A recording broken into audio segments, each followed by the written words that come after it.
on h7. Hold on. Wow, we're in an exciting endgame Oh, suddenly. he did play rook b5 in the game. He did. Rook b5. I'm sorry. Oh, It did get played, but Gary took on oh, h7 immediately. He did not pause. He allowed rook takes b2, and now he's played a4. okay. And This what is a and what much he's more saying is, sensible choice by yeah, Gary.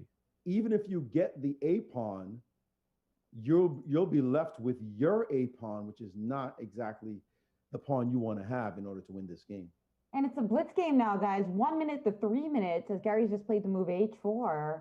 This is After looking very. a5, This is h4. looking really drawn, actually. h4, But wait, Oh, wait. we've got H. rook Yeah, b4. We've got h4 is rook b4 though. Hold on. rook What? b4 cutting off the rook. king, so the king doesn't get counterplay with king f4, king g5. But also just Exactly. attacking stuff. Like, Yeah, that too. both pawns are going to drop if you try to move your rook away. Is h4 a mistake? I don't know, but it looks like rook b4 is really good. Huge. Played. Looks, I mean, huge. And he's played it because what you said, Jennifer, the white king is completely cut off now. And I'm going to just play b6, king f5, and I'm going to start picking up some weak pawns. Rook h6 on the board. Okay, it makes sense. Gary's prepping. If you go king f5, h5 will draw the game. So king f6. So king f7 king was f5. played, h5 on the board. Right? And So- like you say, ooh. Oh, look at this. Gary was hoping after this capture to play rook b5. And if you play rook b4, trade the rooks, and his king quickly comes over.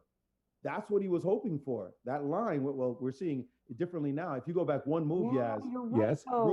rook takes, no, keep going. H5 takes, rook takes a4, and then rook b5.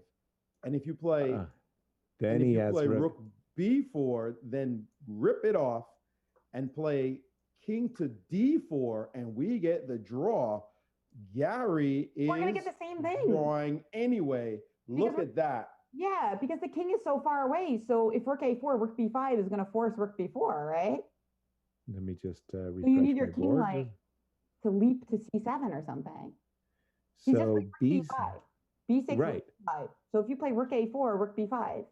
Yes, Exactly. Exactly. That's It's a draw. transposes.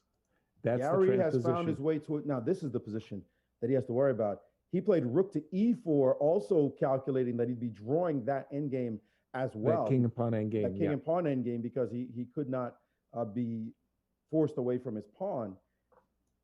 But king D, this is a draw, guys. I mean, this is an easy is a draw, draw. actually. The king comes to c2. Wow. Wow. Gary showed some Like- tenacity. Like, wait a minute. And look at Magnus. Magnus is disgusted. Magnus is thinking, man, I let him off the hook.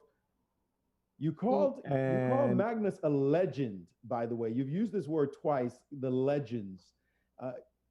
Magnus is quite young and still playing, but he is indeed going to go down as one of the greatest players ever.